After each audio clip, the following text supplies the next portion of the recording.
우리 좌우에 계신 분들과 한번 인사 나누도록 하겠습니다. 말씀과 함께 살아납시다.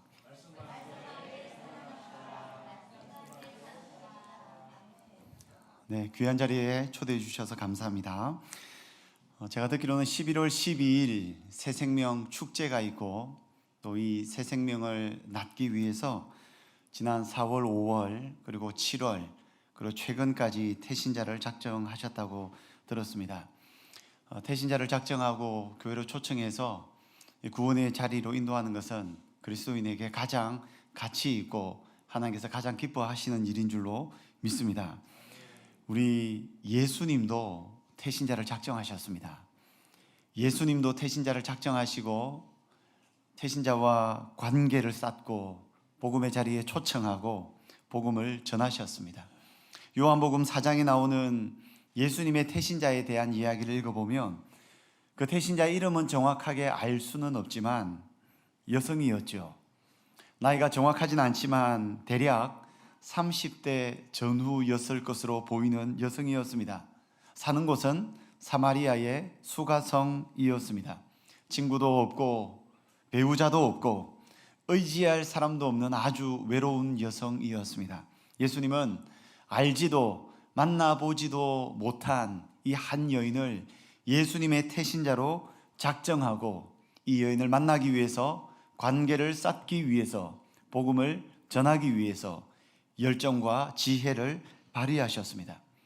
사실 사복음서에 나오는 예수님의 영혼 구원, 복음 전파에 대한 이야기를 읽어보면 예수님의 공생의 사역 중에 가장 중요한 사역이 복음을 전하는 것이었죠.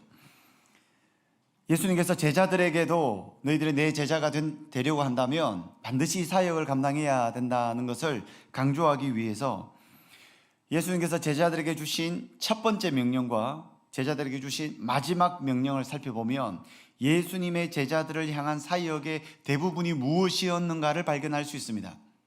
마태복음 4장 19절에 예수님이 제자들을 부르시면서 제일 먼저 주신 메시지가 무엇입니까? 나를 따라오라. 내가 너희로 사람을 낚는 어부가 되게 하리라. 그저 예수 잘 믿고 천국을 소유하고 하늘의 신령한 복도 누리고 땅의 기름진 복도 누리면서 너희들이 잘 먹고 잘 사는 성도로서의 삶으로만 부른 것이 아니라 나를 따라오라. 내가 너희로 사람을 낚는 어부가 되게 하리라. 그러니까 예수님은 제자들을 처음 부르실 때부터, 성도를 처음 부르실 때부터 이 성도가 부르심을 받은 이후에 무엇을 해야 하는지에 대해서 분명한 사명을 처음부터 허락해 주셨다는 겁니다.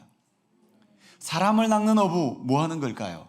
사람을 낚아오라는 거예요. 사실 우리의 새생명 축제는 사람 낚는 일입니다. 물고기 잡는 어부들에게 사람을 낚는 비유를 사용하시면서 하나님을 알지 못하고 세상에 흩어져 있는 수많은 길을 잃은 양떼들을 주님께로 인도하라는 것이 모든 성도에게 주어진 사명입니다. 마지막 명령은 잘 아시죠? 마태복음, 마가복음, 누가복음, 요한복음, 심지어 사도행전에까지 조금 표현하는 버전은 조금 다르지만 지상 대위임령이 모두 다 기록이 되어 있습니다. 그 핵심은요, 가서 제자를 삼으라는 겁니다. 정인의 삶을 살라는 것입니다. 예수님의 첫 번째 명령도 사람 낚는 어부가 되라는 것이요, 예수님의 마지막 명령도 정인이 되라는 것입니다. 그러니 예수님은 복음을 전파하고 영혼을 구원하는 일에 진심이셨습니다. 그리고 이 땅을 떠나면서 그 예수님께서 하셨던 예수님의 사명을 우리 모든 성도에게 위임하시고 이 사역을 하길 원하셨던 것입니다. 우리로 살아나게 하소서. 여러분, 어떻게 살아납니까? 살아나는 방법은요, 살려야 살 수 있습니다. 복음은 매이지 않습니다. 복음은 고이지 않습니다. 복음은 흘러가는, 복음은 역동적으로 거침없이 전파되는 것이 복음의 특징인데, 그 복음을 우리 속에 가지고 있는 성도로서 복음을 전파하여서 복음을 흘려보내어서 누군가를 살려내야 우리가 살아납니다. 살려내지 않고는 살아날 수가 없습니다. 여러분, 사도행전의 역사를 보십시오. 사도행전 역사를 보면 교회가 언제 정체가 됩니까? 복음을 가두어 둘 때의 교회가 정체가 됩니다. 예루살렘이 뜨들썩하고 예루살렘 교회가 엄청 잘 되잖아요. 근데 하나님께서 깨버리잖아요. 유대로 복음이 나가도록 유대를 깨버리잖아요. 사마리아로 나가도록 사마리아를 깨버리잖아요. 땅끝까지 나가도록. 그러니까 살려야 살아날 수 있는 줄로 믿습니다. 오늘 저는 요한복음 4장 이야기를 통하여서 예수님께서는 어떻게 살려내셨는지, 예수님의 열정과 예수님의 지혜와 예수님께서 거두신 열매, 이 세 가지 주제로 말씀을 살펴보겠습니다. 예수님의 열정, 예수님의 지혜, 예수님의 열매입니다. 먼저 예수님의 열정을 살펴보겠습니다. 예수님은 복음을 전하기 위해서 매우 열정적인 분이셨습니다. 예수님은 이스라엘의 남쪽 지역인 예루살렘에서 사역을 하시다가 북쪽 갈릴리 지역으로 올라갈 계획을 세우셨습니다. 남쪽에서 북쪽으로 올라가는 가장 빠른 길은 바로 다이렉트로 직행해서 북쪽으로 올라가는 길이겠죠. 하지만 그 중간에 사마리아라고 하는 지역이 있기 때문에 정통 유대인들은 이 사마리아 지역을 통과하지 않고 동쪽 요단강을 건너서 한참 길을 우회해서 북쪽 갈릴리로 올라갔습니다. 그 이유는 아시다시피 유대인과 사마리아 사이에 심각한 적대감과 혐오감이 있었기 때문입니다. 오늘 읽진 않았지만 앞에 4장 9절에 보면 이런 말씀이 있습니다. 유대인이 사마리아인과 상종하지 아니함이러라. 이런 불경건한 단어가 성경에 기록될 수 있습니까? 상종하지 않았다.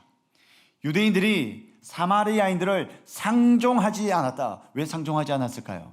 그들 사이에 있는 긴 역사 속에서 발생한 적대감과 혐오감 때문이었습니다. 그런데 정통 유대인이었던 예수님께서 남쪽 예루살렘에서 북쪽 갈릴리로 올라가시는데 보통 유대인들과 같이 동쪽으로 우회하시지 않고 바로 사마리아로 올라가셨습니다. 4장 4절에는 이렇게 기록합니다. 사마리아를 통과하여야 하겠는지라. 예수님의 강한 의지가 담겨 있는 표현입니다. 나는 평소에 우리 유대인들이 가지고 있는 전통과 관습과 통념을 깨버리고 나는 사마리아를 통과해서 갈릴리로 가야 되겠다. 왜 예수님이 이 길을 선택하셨을까요? 더 빨리 가시려고요. 갈릴리에서 만날 사람이 있어서요? 그렇지 않습니다. 예수님은 갈릴리 가서도 중요한 사역을 하셔야 되지만 사마리아를 통과하면서 사마리아에 복음이 없어 영혼이 메말라 허덕이고 있는 한 여인을 알고 계셨습니다. 그 여인을 마음속에 작정하신 거예요. 우리처럼 태신자 작정 카드에 그 여인의 이름을 적진 않았지만 예수님의 마음판에 그 여인을 작정하시고 그 여인을 새겨 넣으셨습니다. 그리고 32km에 달하는 그 거리를 이런 새벽에 출발하셔서 빠른 발걸음으로 걸어서 정오 6시간 동안 빠른 걸음으로 그곳에 걸어가셨습니다. 이것이 예수님의 열정이죠. 그들에게 전통이 있고 그들에게 문화가 있고 그들에게 관습이 있지만 모두가 따르는 그들만의 길이 있지만 이것을 깨버리고 영혼을 구원하기 위해서 아무도 가지 않는 길, 아무도 만나지 않는 사람을 작정하시고 그 사람을 찾아가는 것입니다. 왜요? 복음을 전하기 위해서요.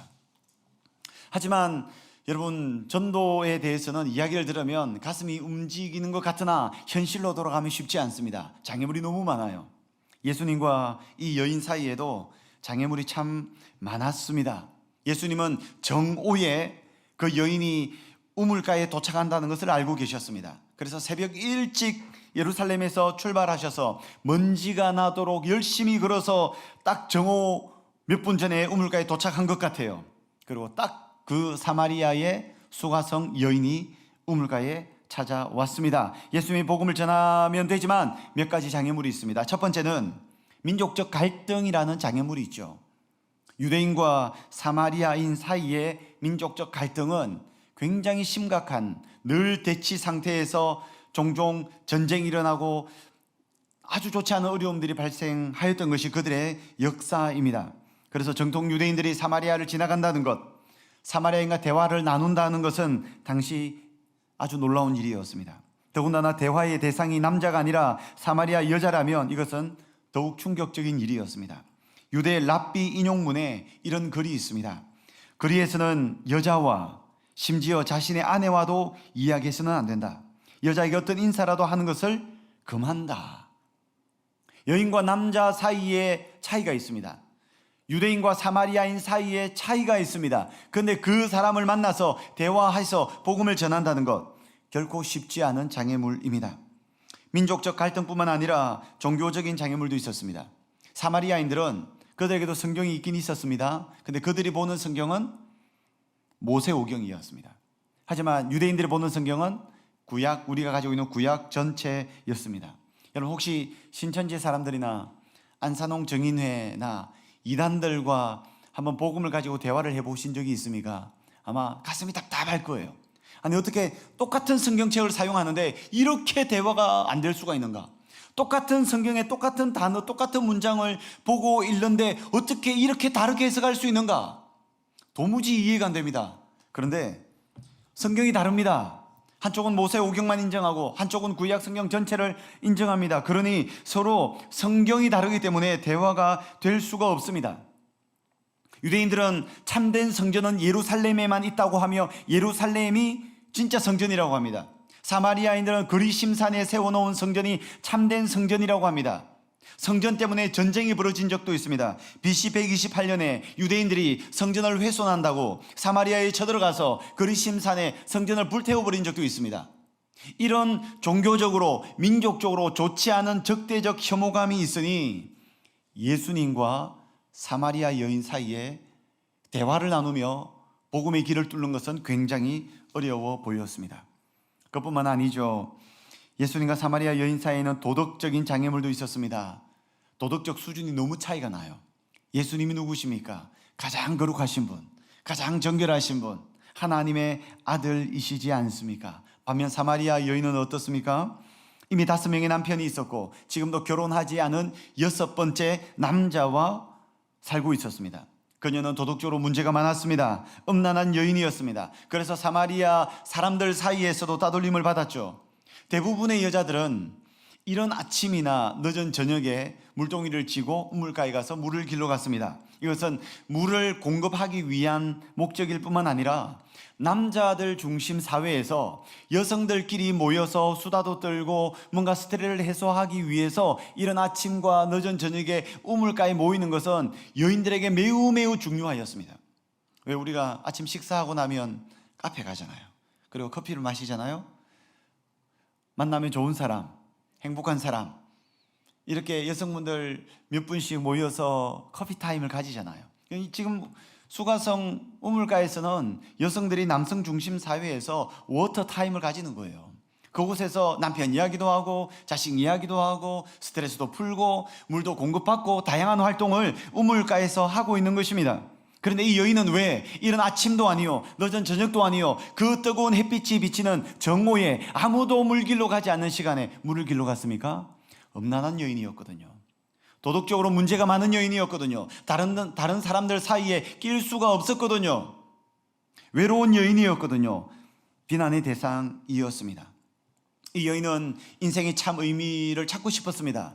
하지만 어떻게 찾는지 몰랐습니다. 뭔가 영혼의 목마름이 느껴지는데 이 영혼의 목마름을 해결할 수 있는 방법이 무엇인지 몰랐습니다. 행복해지고 싶었습니다. 하지만 몰랐습니다. 그래서 새로운 남자를 만나 자신의 몸을 팔면서 사랑받는 것을 선택했습니다. 그렇게 사랑받으면 행복할 줄 알았습니다. 영혼의 목마름이 해결될 줄 알았습니다. 하지만 천만에요. 해결되지가 않습니다. 자신만의 방법을 선택했지만 안 되는 거예요. 그리고는 새로운 남자에게 버림을 받고 또 새로운 남자를 만났는데 또 버림을 받고 새로운 남자를 만났는데 또 버림을 받습니다. 당시 사회에서는 여성이 이혼을 선언할 권리가 없었죠. 남편들이 이혼을 선언했습니다. 근데 5명의 남편이 있었고 6번째 남자를 만나고 있는 것으로 보아 이 여인은 남자에게도 그 공동체의 여성들에게도 버림을 받은 철저하게 외로운 여인이었습니다. 가장 부도덕한 여인, 가장 거룩하신 예수님, 이 사이의 도덕적 장애물, 도저히 만나서 대화할 것 같지 않은 두 사람이 만나서 대화의 물꼬를 터야 한다는 것입니다. 몇 가지 장애물들이 있었습니다. 민족적 갈등의 장애물이 있습니다. 종교적 장애물이 있습니다. 도덕적 수준의 장애물이 있습니다. 여러분들은 복음을 전하시면서 여러분들을 복음 전하지 못하도록 막는 장애물은 무엇입니까? 나름대로의 우리도 변명이 있을 것입니다. 나름대로 핑계가 있을 것입니다. 목사님, 저는 아직까지 태신자를 작정을 못했습니다. 제 주변에는 전도할 사람이 없습니다. 관계가 불편해서 교회로 초대할 정도가 안 됩니다. 저는 성경 지식이 부족해서 복음을 잘 전하지 못하겠어요. 이게 제가 제일 이해가 안 되는 거예요. 아니, 교회를 30년, 40년 정도 다니셨는데 복음을 잘 못 전하겠대요. 여러분, 어떻게 이런 일이 있을 수 있는지 모르겠어요. 여러분, 바깥에 학교를 한 10년만 다닌다고 생각해 보세요. 아니, 교회 학교로부터 시작해서 뭐 중고등부, 대학부, 어른들까지 교회를 수십 년을 다녔는데 아직까지 복음을 잘 못 전하겠대요. 이런 아이러니가 어떻게 발생할 수 있는지 모르겠습니다. 우리에게도 수많은 장애물이 있을 수 있습니다. 하지만 이 모든 장애물은 내가 만든 거예요. 유대인들이 만든 거예요. 그 사회가 만든 거예요. 그들의 문화가 만든 거예요. 하지만 예수님은 인간이 만들어 놓은 모든 문화와 전통과 이 모든 장애물들을 다 제거해버리고 담대하게 그녀 앞에 가서 고민하고 있을 그 시간에 차라리 가까이 가서 그녀를 만나 그녀에게 복음 전하기로 선택하셨다는 것입니다.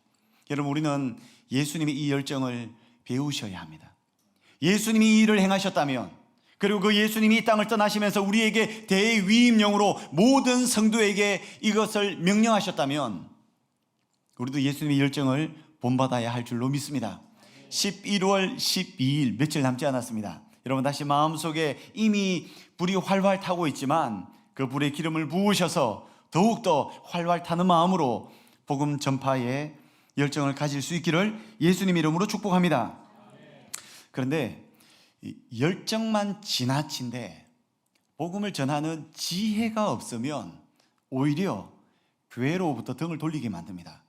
오히려 예수 믿는 사람 때문에 예수 믿고 싶어지지 않을 수가 있습니다.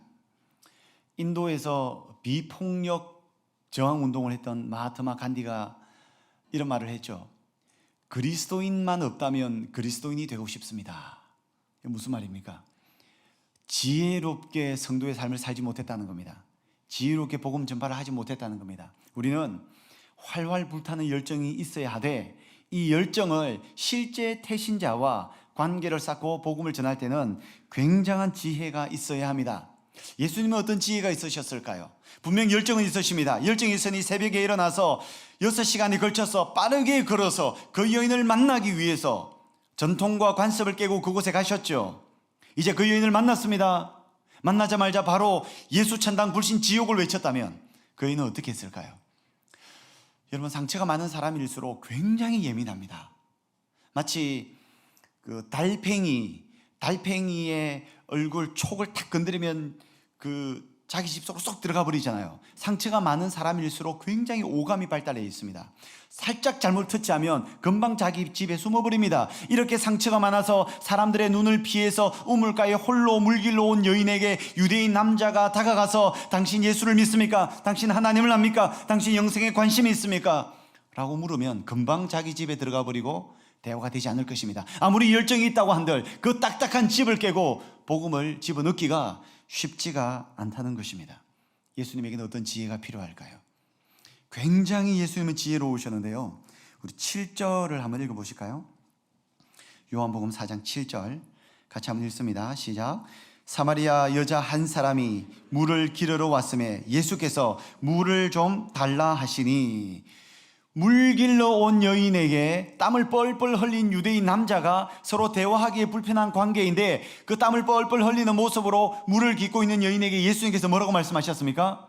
물 좀 주세요. 여러분, 누구라도 여러분 물을 주지 않겠습니까? 한 번도 만나본 적이 없다 하더라도, 신분적으로 큰 격차가 있는 사람이라 하더라도, 아니 종교가 완전히 다르다고 하더라도, 어떤 장애물이라 하더라도 땀을 뻘뻘 흘리고 있는 남자가 지금 물 한 잔 마시지 않으면 수분이 다해서 쓰러질 것 같은 남자가 물 좀 주세요 라고 하면 물 주지 않겠습니까? 여러분, 이게 예수님의 기가 막힌 지혜입니다. 예수님은 진짜 목이 말라서 물 달라고 한 것이 아니에요. 예수님은 예수님이 지혜로 그 여인과 대화의 물꼬를 틀기 위해서 물을 달라고 여인에게 요청한 것입니다. 물을 좀 달라고 한 후 물을 한 바가지 받아서 물을 마신 것 같아요.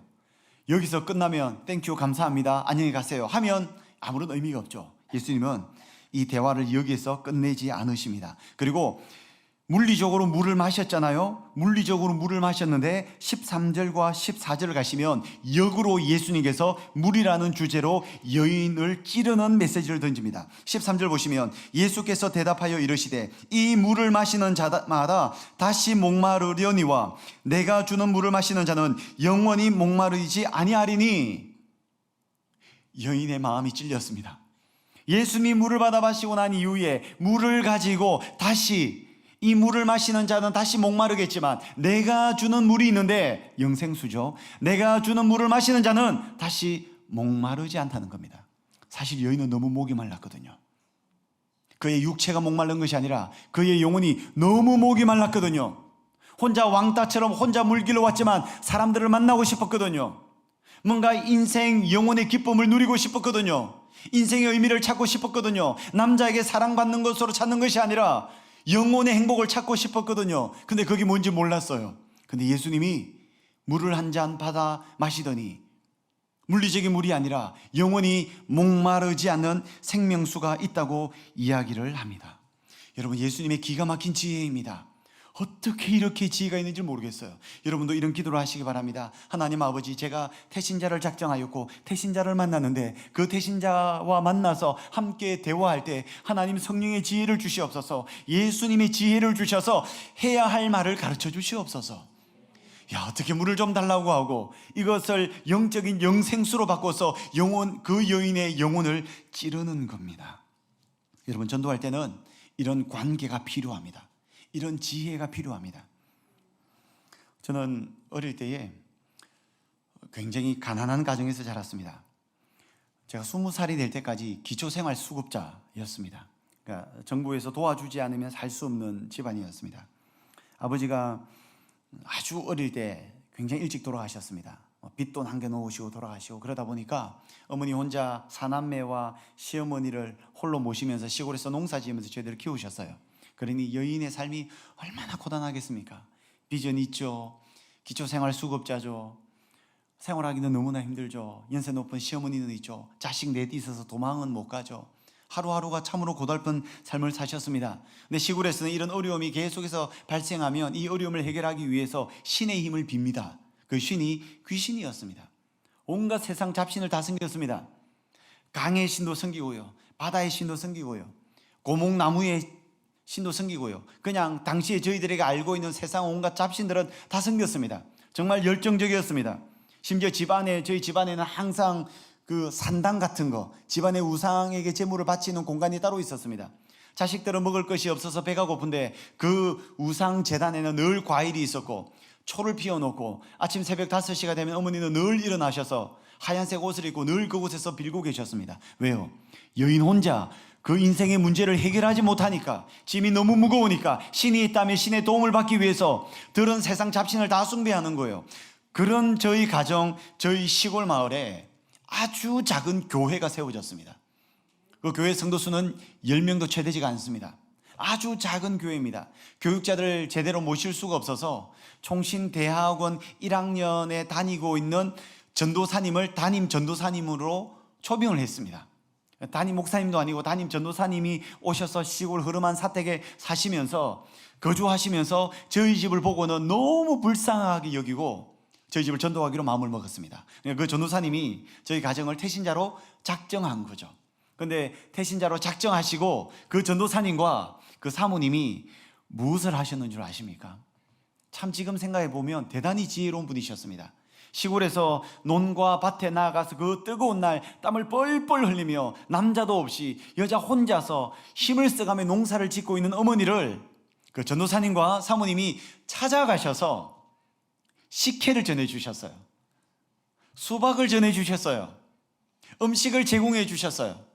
이것이 한 번이 아니라 수십 번 이상 계속 찾아가시는 거예요. 그리고 그렇게 하다가 일정 시간이 지나면 그 전도사님께서 손과 발을 걷어붙이시고 밭일과 논일을 전도사님이 도와주시는 거예요. 참 열심히 해주셨습니다. 이러기를 거의 1년 정도 하셨던 것 같아요.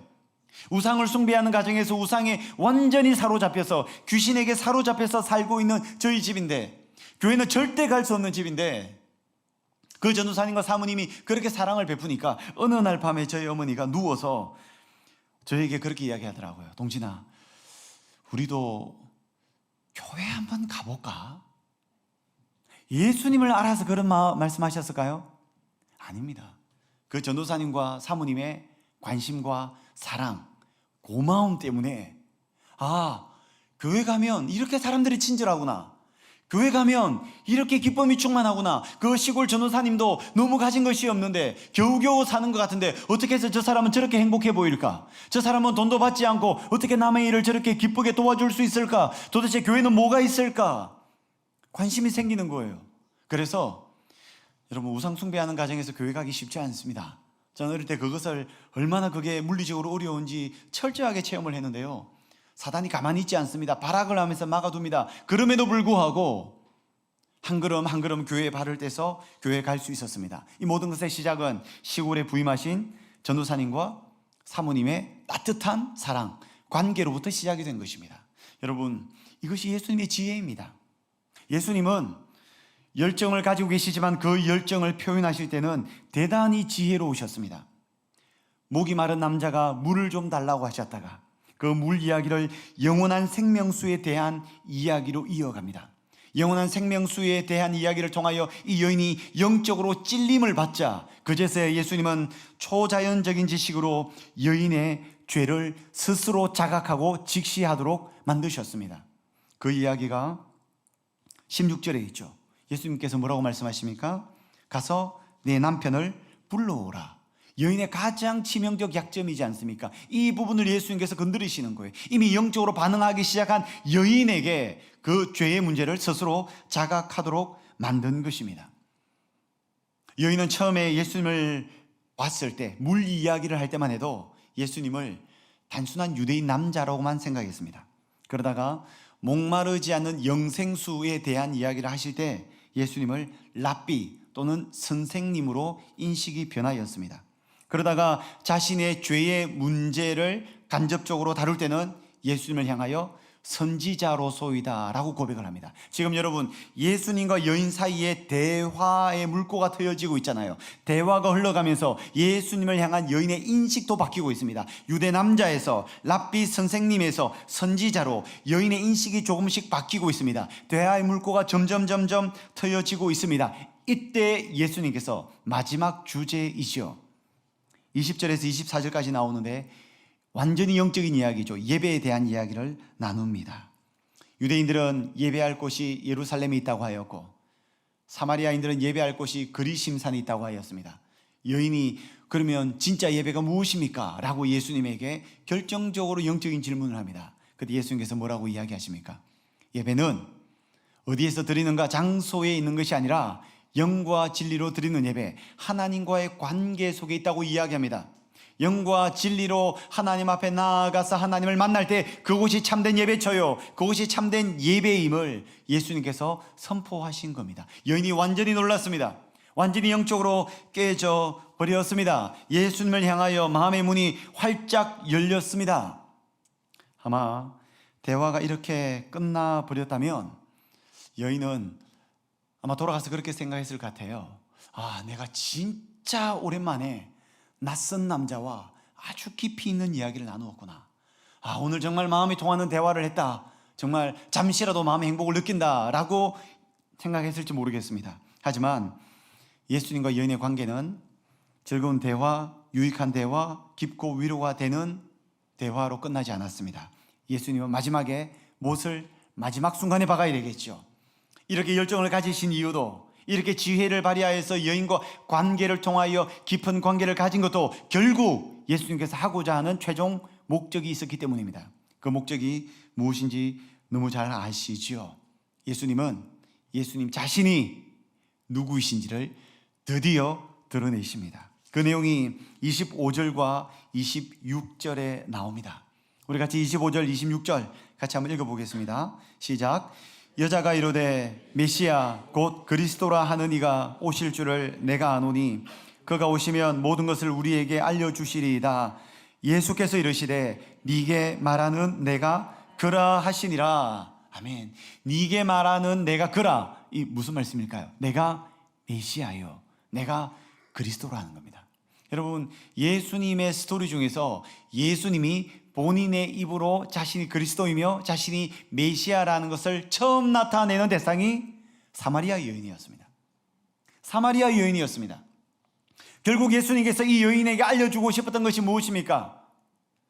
예수님이 그리스도요, 예수님이 메시아인 것 그 자체, 복음 그 자체이신 예수님이 누구이신지를 보여주기 위해서, 그 구원의 소식을 나타내기 위해서 그 여인을 찾아간 것입니다. 그렇게 지혜를 발휘하여 관계를 쌓은 것입니다. 그리고 마침내 예수님 자신이 메시아임을, 그리스도임을 그 여인 앞에 나타내신 것입니다. 여러분, 예수님의 열정이 대단하지 않습니까? 예수님의 지혜가 대단하지 않습니까? 이렇게 예수님을 만난 그 여인, 메시아를 만난 그 여인, 이제 어떻게 변화되었을까요? 여인의 삶에 놀라운 변화가 나타납니다. 우리 28절, 29절 같이 한번 읽어보도록 하겠습니다. 28절과 29절입니다. 시작.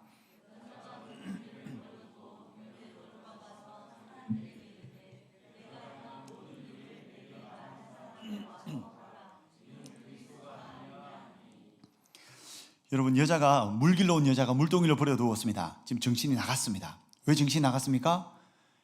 복음에 빠진 거예요. 복음에 빠지니까 다른 모든 것을 잃어버리고 있습니다. 물동이를 버려두었습니다. 그리고 어디로 들어가서 누구를 만납니까? 동네에 들어가서 사람들을 만납니다. 이 여인은 원래 어떤 여인입니까? 동네를 피해서, 사람들을 피해서, 사람을 아무도 만나지 않는 시간대, 아무도 만나지 않는 거리를 다니면서 홀로 물길러 다니는 여인입니다. 근데 물길러 온 여인이 물동이를 버려두고 동네에 들어가서 많은 사람들 앞에 서서 사람들에게 이야기를 합니다. 뭐라고 이야기합니까? 와서 보십시오. 내가 행한 모든 일을 내게 말한 사람, 내가 어떻게 살고 있는지, 내가 무엇을 추구하며 살고 있는지, 내가 어떤 인생을 살았는지 내가 말하지 않았음에도 불구하고 나를 다 판단하고 나를 다 아셨던 한 분이 계신데 메시아가 아닙니까? 이분을 와서 보십시오. 어떻게 이렇게 이야기할 수 있을까요? 그리스도가 아니냐라고 여인이 이야기를 합니다. 왜 이렇게 담대해졌습니까? 따돌림을 당하던 자가 전도자가 되었습니다. 내 남편을 불러오라는 말에 남편을 불러오진 않고 마을 사람들을 불러왔습니다. 왜요? 하나님의 아들 메시아 그리스도 복음을 만났기 때문입니다. 그러면서 놀라운 변화가 발생하기 시작한 것입니다. 오늘 본문에 기록하고 있지 않지만 분명히 이 여인은 풍성한 삶을 살았을 것입니다. 다시는 갈증을 느끼지 아니하며 영원한 생명수를 벌컥벌컥 마시며 하루하루 살았을 것입니다. 이제 더 이상은 남자를 통하여 자신의 인생의 행복을 찾지 않았을 것입니다. 예수님과 함께 예수님의 복음을 흘려보내며 살았겠죠. 여러분 주변에 이런 영적 갈증을 느끼는 사람들이 있습니까? 분명히 있을 것입니다. 이 영적 갈증은 복음을 통하지 않고서는 절대로 해결되지 않습니다. 아무리 잘나 보여도, 아무리 똑똑해 보여도, 아무리 대단해 보여도, 아니 때로는 아무리 별 볼 일 없어 보여도 모든 사람에게는 영적 생명수가 필요한 줄로 믿습니다.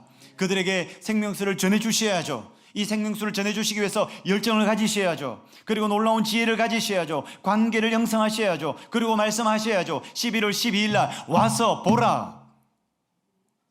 그리스도가 아니냐. 놀라운 사실은 이 변화가 이 여인 한 사람으로 끝나지 않습니다. 이 여인이 예수 믿고 구원받았더라고 끝나지 않습니다. 39절 후반부 보시겠습니까? 그 동네 중에 많은 사마리아인이 예수를 믿은지라. 이 사마리아 여인이 디딤돌이 되어서 많은 사람들을 예수께로 인도하였고 그들도 복음을 듣고 사마리아 사람들이 예수를 믿게 되었다는 것입니다. 41절을 보시겠습니까? 예수의 말씀으로 말미암아 믿는 자가 더욱 많아. 42절에 그 여자에게 말하되 이제 우리가 믿는 것은 네 말로 인함이 아니니 이는 우리가 친히 듣고 그가 참으로 세상의 구주신 줄 알미라 하였더라. 여러분들이 한 사람을 전도하잖아요. 그 한 사람이 예수 믿고 구원받는 것으로 끝나지 않습니다. 그 한 사람이 또 다른 사람을 전도하게 됩니다. 물론 우리가 자녀를 출산하여서 그 자녀가 기독교적 집안 배경에서 자라서 예수를 잘 믿는 것도 귀중하죠. 그렇게 물리적으로 출생해서 예수 믿는 거 중요합니다. 하지만 세상 가운데서 이 교회가 영적인 산부인과가 되어서 이 교회를 통하여서 불신자가 새롭게 태어나야죠. 우리가 복음을 전하면 그 복음은 그 사람 한 사람 속에만 머물러 있지 않는다고요. 거침없이 전진되고 확장되고 퍼져나간다고요. 흘러간다고요. 그리하여 한 사람이 변하고 가정이 변하고 지역이 변하고 사회가 변하는 역사가 나타난다는 것입니다. 이것이 바로 복음의 나비 효과입니다. 나비 효과가 무엇입니까?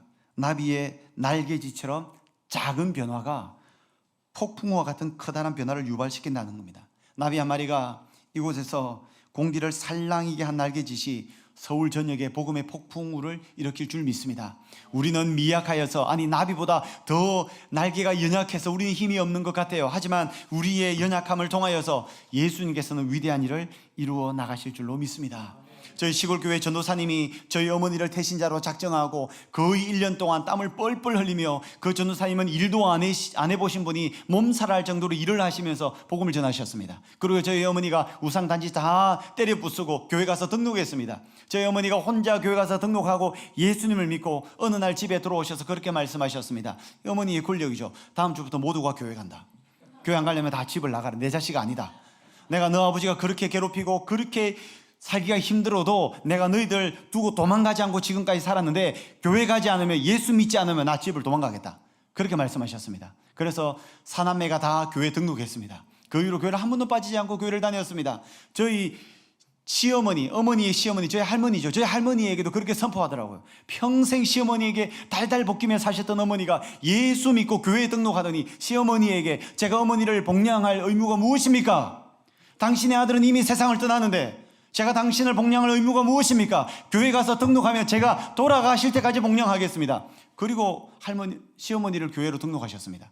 어머니 한 사람으로 시작되었지만 저희 사남매와 할머니가 모두가 교회 등록해서 다 예수 믿게 되었습니다. 저희 사남매는요, 예수 믿고 그냥 있었겠어요? 저희 작은 누나는, 죄송합니다, 누나 이야기를 해서, 저희 작은 누나는 1000명을 전도하는 것이 목표인 사람입니다. 이렇게 조그만 교회에서 개척교회 할 때 개척 멤버로 들어갔다가 1000명을 전도하는 사명을 하나님께 받고 200명 넘게 전도했어요. 정말 대단한 전도의 용사입니다. 그러니까 그 전도사님이 정말 피땀 흘리면서, 땀을 뻘뻘 흘리면서 정말 우상이 찌든 한 여인을 구했는데, 그 여인을 통하여서 가정이 변화받게 되고, 그 변화받은 가정이 또 다른 복음의 가정을 세우고, 이렇게 복음이 점점 확산되어져 나가는 거예요. 그러면 저는 목사니까 전도 안 할까요? 저도 전도하겠죠. 제 이야기를 한 가지 말씀드리고 말씀을 마무리하겠습니다. 제가 20대에 직장 생활을 한 적이 있습니다. 처음 직장에 입사해서 연수를 받았는데, 그 연수하는 중에 친구 한 명을 만났어요. 굉장히 조용한 친구고 수줍음이 많은 친구고, 수줍음이 많아서 다른 친구들이 없는 친구였어요. 그래서 제가 그 친구에게 다가갔습니다. 그때 저는 신앙이 그렇게 좋은 사람은 아니었습니다. 신앙생활을 하긴 했으나 목회를 할 때가 아니라서 그렇게 뜨거운 신앙이었던 것은 아닙니다. 하지만 평소에 친구 좋아하고 관계를 좋아하기 때문에 친구들을 교회에 우르르 끌고 다니는 것을 굉장히 잘했던 청년이었습니다. 저는 그 친구가 하도 외롭게 있길래 이 친구를 교회로 좀 전도해야 되겠다 생각하고 그 친구를 마음의 태신자로 작정했습니다. 그리고 그 친구를 전도하기 위해서 같이 운동도 하고 식사도 하고 차도 마시고 관계를 탄탄하게 세웠습니다. 그리고 일정의 시간이 지나고 난 이후에 너 나랑 교회 같이 한번 가볼래? 라고 요청을 했습니다. 저는 걱정을 했는데 선뜻 교회를 가겠다고 이야기를 하였습니다. 교회에 온 거예요. 새생명 축제죠. 교회로 왔습니다. 교회로 왔는데 저는 내심 기대하기를 교회 와서 처음에 예수님을 만나기를 기대했습니다. 근데 교회에 오자마자 그 청년부의 한 예쁜 자매의 눈이 완전히 돌아갔어요. 그때는 몰랐어요, 그게. 근데 나중에 보니까 그 청년부의 자매가 상당히 그 친구의 구원에 큰 역할을 했더라고요. 어쨌든 그렇게 교회로 왔습니다. 그리고 교회를 빠지지 않고 거의 모든 공예배와 다른 어떤 활동들에 다 참여하기 시작하는 거예요. 그러다가 저는 직장을 수원에서 구미로 발령을 받아서 옮기게 되었습니다. 그러니까 그때는 휴대폰이 없던 시기였어요. 구미로 이제 발령을 받아서 이동하니까 그 친구하고는 그냥 편안하게 바이바이 마지막 인사를 했습니다. 제가 수없이 많이 만난 친구들 중에서 그저 그냥 한 사람이었어요. 그렇게 기억에 많이 남거나 특별한 추억을 가지고 있던 친구는 아니었습니다. 그 친구의 존재를 까마득하게 잊어버린 채 저는 저만의 삶을 살았고 그 친구는 그 친구의 삶을 살았습니다. 그렇게 부지런히 살다가 10수년 후에 그 친구를 우연히 어딘가에서 만났습니다. 우연히 어딘가에서 만났습니다. 저는 그 친구를 보고도 그 친구 얼굴을 알아보지 못했습니다. 아니, 이름을 들었는데도 이름도 가물가물했습니다. 저에게는 그렇게 많은 친구 중에 한 명이었습니다. 근데 정말 단 1%도 예상할 수 없는 곳에서 그 친구를 만났습니다. 어디서 만난 줄 아십니까? 제가 지금 충현교회 부목사인데요, 충현교회에서 만났습니다. 더 놀라운 사실은 충현교회에서 그 친구의 직분이 무엇인 줄 아십니까? 목사예요. 심지어 저보다 연차가 높은 저보다 선임 목사예요. 신앙은 저보다 좀 늦게 했는데, 여러분 어떻게 이런 일이 있을 수가 있을까요? 저는 그 친구를 몰라봤습니다. 그 친구는 저를 보고 야, 너 동진이 아니니? 그러니까 본인 입장에서는 본인을 전도해서 본인에게 밥 사줘가며 같이 운동하며 친구도 없는데 친구가 되어서 같이 교회에 데리고 가서 그 교회 다니면서 처음에는 자매보고 좀 그랬었는데 조금 지나면서 예수님을 만나게 되고 예수님의 은혜가 너무나도 커서 신학을 결정하게 되고 그렇게 해서 총신대학을 갔대요. 그리고 총신대학원을 갔대요. 그리고 목사가 돼서 충현교회 부목사가 되어 있는 거예요. 저는 그 친구보다 조금 일찍 목사가 되었지만, 그래서 제가 궁금해서 물어봤죠. 야, 너희 가족들은 다 예수 믿니? 아버지가 돌아가시는데 아버지에게 복음을 전해서 아버지가 예수 믿고 천국 가셨대요. 어머니가 계신데 어머니가 예수님을 잘 믿는데요. 누나가 있는데 누나가 예수님을 잘 믿는데요. 형이 있는데 형이 예수님을 잘 믿는데요. 뭘 이야기하는 겁니까? 이게 복음의 나비 효과입니다. 복음은 흘러가는 특징이 있습니다. 복음은 거침없이 계속해서 흘러갑니다. 그래서 여러분, 우리가 진짜 살아나기 위해서는 누군가를 살려내야 진짜 사는 거예요. 여러분, 신앙생활의 가장 큰 유익이 무엇입니까? 목사님 말씀을 통해서 어떻게 목사님이 내 마음을 이렇게 잘 알까? 내가 살아가는 일주일의 삶에 내 삶을 지켜보셨나? 라고 하며 위로받을 수도 있고 회복될 수도 있고 희망을 얻을 수 있습니다. 이것도 굉장히 중요하죠. 하지만 영적인 최고의 맛은 영혼이 돌아와서 영혼이 살 때 누리는 맛인 줄로 믿습니다. 그때 진짜 살아나는 거죠. 살려낼 때 살아나는 줄로 믿습니다. 오늘 여러분, 예수님의 삶을 보십시오. 예수님은 대단한 열정을 가지셨습니다. 전통, 문화, 관습, 예수님에게 중요하지 않았습니다. 그거 사람이 다 만들어 놓은 겁니다. 우리가 전도하지 못하도록 막아놓고 있는 어떤 것들 다 사람이 만들어 놓은 것이고 내가 만들어 놓은 것입니다. 이것을 뛰어넘어서 복음을 전하고자 하는 열정을 가지시기를 축복합니다. 그 열정을 실천할 때는 대단한 지혜가 필요하니 관계의 지혜를 위해서 성령 하나님께 기도하시기 바랍니다. 그리고 와서 보라, 교회로 초청해서 하나님 복음의 말씀을 들고 이 복음이 거침없이 전진된다는 역사를 체험하셔서 살려내셔서 살아나는 은혜의 역사의 길을 예수님 이름으로 축복합니다. 거룩하신 하나님 아버지, 오늘 우리를 불러주셔서 이 새벽부터 예수님의 말씀을 듣게 하심을 참으로 감사합니다. 이 예수님의 말씀을 듣고 마음속에 새기고 이제 세상 가운데서 열정과 지혜와 열매를 경험할 수 있도록 주님 은혜를 허락하여 주시옵소서. 우리를 홀로 보내지 마시고 함께 동행하여 주셔서 새생명 축제를 통하여 많은 영혼들이 주께로 돌아오게 하여 주시옵소서. 예수님의 이름으로 기도하옵나이다. 아멘.